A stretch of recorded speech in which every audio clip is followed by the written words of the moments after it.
Shalom, shalom. Giving honor and praise to the Creator and the Maker of heaven and earth. My name is Yeshaya Yisrael, coming out of the house of Yisrael. This is a short presentation based on the book Deuteronomy 28:15-68, which is available on CreateSpace and Amazon. Please give feedback. Introduction. It is in due respect of the Creator and Maker of heaven and earth that I present this matter to you all. The matter of Deuteronomy 28 is one that Israelites have been speaking on for some time. The genre of this presentation is to set the record straight from a historical, linguistic, and biblical perspective. And this right here is the book itself that's available by name on Amazon as well as CreateSpace. The price of the book is $20. The Irish matter. What about the Irish ships? According to Hugh Thomas in his book, The Slave Trade, the Irish were used to bring blacks from West Africa to the islands. They, the Irish, were the mariners. So, concerning the Irish ships, let the Irish present their case. The black man here presents his. The Irish matter. Here we see the race riots in New York in 1863. And so I put this picture here next to it. When people ask about the Irish ships, honestly, not being funny, could care less personally due to the fact of what we're seeing right here done to black people by the Irish. Deuteronomy 28, scattered. And the Lord shall scatter thee among all peoples, from one end of the earth even to the other end of the earth. And there thou shalt serve other gods which thou hast not known, thou nor thy fathers, even wood and stone. So we see here in part how the scattering happened. This all culminating after the era of 70 AD, which the book that we're speaking of gets into. So as we may see, you had majority of the people went to Brazil, then the rest went to what we call the West Indies as well as Central America, and then less than 10% during the slave trade went to what we call North America of today. Now, when we read of gods of wood and stone, this is an aspect of whom they refer to as Jesus Christ and what they refer to as the Kaaba stone. This is gods of wood and stone that the people began to worship after they were scattered. A byword among the nations, and thou shalt become an astonishment, a proverb and a byword among all the peoples, whether the Lord shall lead thee away. What we're looking at right here is a scene from the Jeffersons, season 1, in which Lionel, had a scuffle and an altercation in his college, and his uncle was attempted to rebuke him. And one of the things in that episode that his uncle said was, we went from nigger to Negro to colored to black. And so therefore he was basically saying all of that happened within the span of a century. So this right here is part of the bywords, a name that's given to you in place of your true name. All right, so I just want that to be noted. Then we see his eyes shall be evil. The man that is tender among you and very delicate, his eyes shall be evil against his brother, and against the wife of his bosom, and against the remnant of his children whom he hath remaining.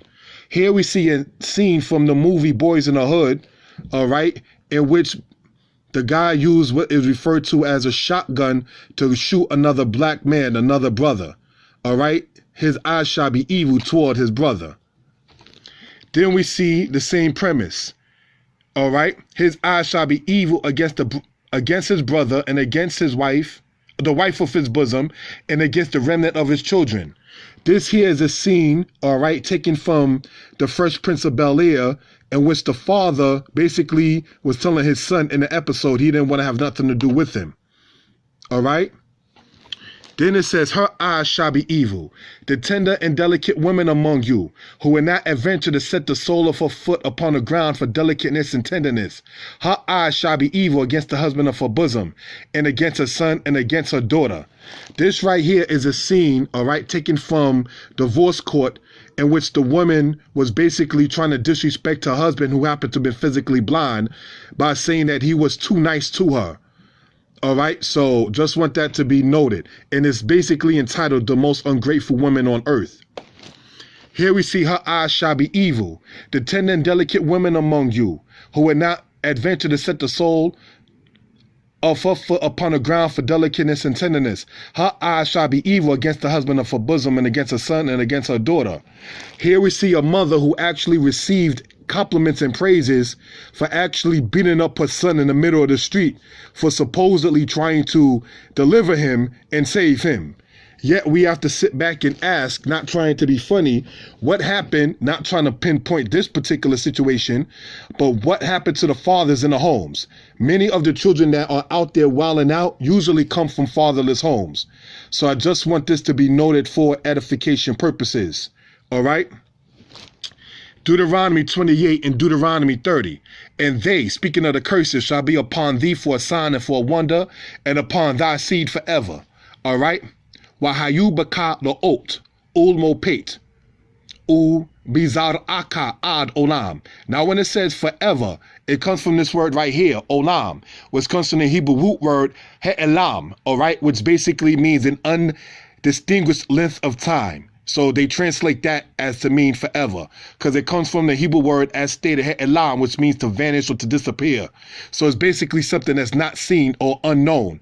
So that's why they translate that as forever, meaning an undistinguished length of time. All right.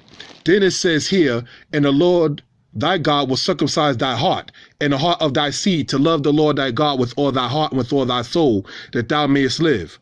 Umal yodewahe Eloheka et lababka, wa et labab zaraka, la ahaba et ya Eloheka, bakol lababka, ukol nafshaka, lama'an chayeka.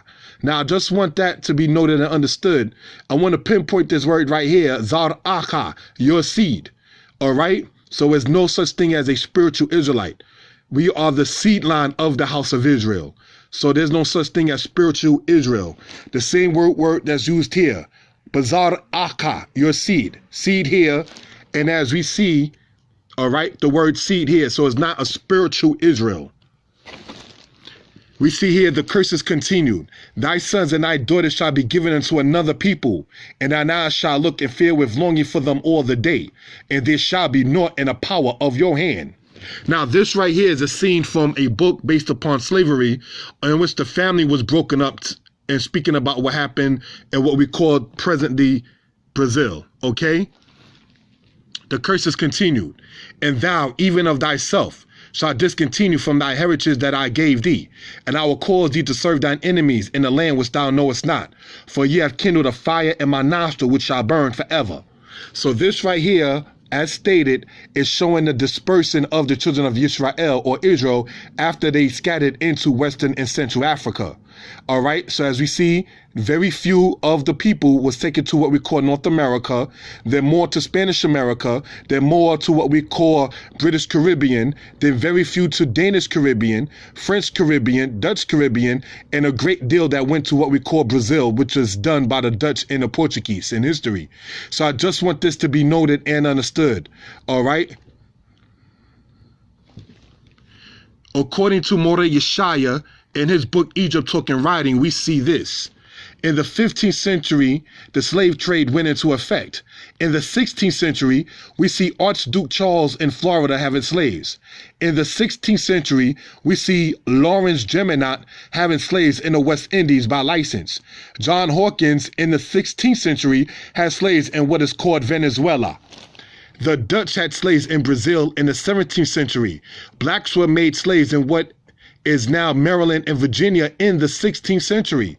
Leonard Calvert in 1641 had slaves.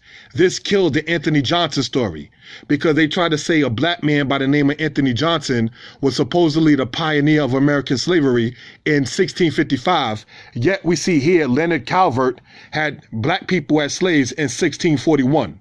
So we just want this to be noted for edification purposes. So this is all coming from the book that's also available online called Egypt Talk and Writing. Did the Torah come from the culture Tameri? You can get that online on Amazon as well as Create Space.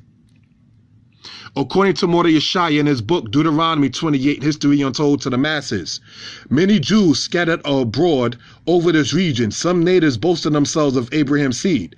Others are Asian strangers who fled there from the destruction of Jerusalem by Vespasian, or from Judea, wasted and depopulated by the Romans, the Persians, Saracens, and Christians. So I just want this to be noted for edification purposes. Now, what I just read right here came from the book called Hebrewisms of West Africa by Joseph Williams. And here we see some more PowerPoint notes. Eldad the Danite spoke of the Israelites being scattered in Africa. You can get that out of the book called Babylon and Timbuktu. Then it says, I. Wilson spoke of Israelites in Carthage.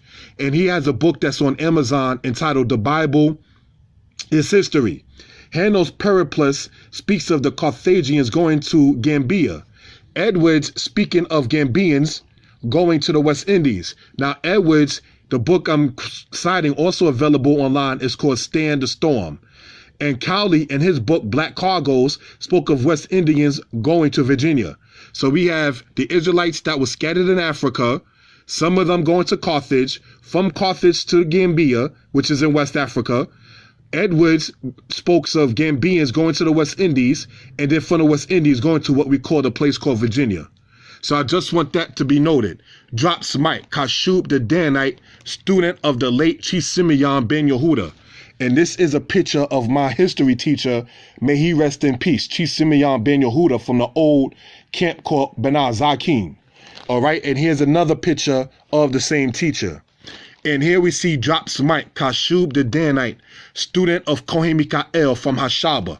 This is my Hebrew teacher named Kohen Mikael. And this book, also available online, is called Israelites and Jews, The Significant Difference. So I just want this to be noted and pointed out for edification purposes. And with that, I say Torah Rabbah for the time. Most High bless. Shalom.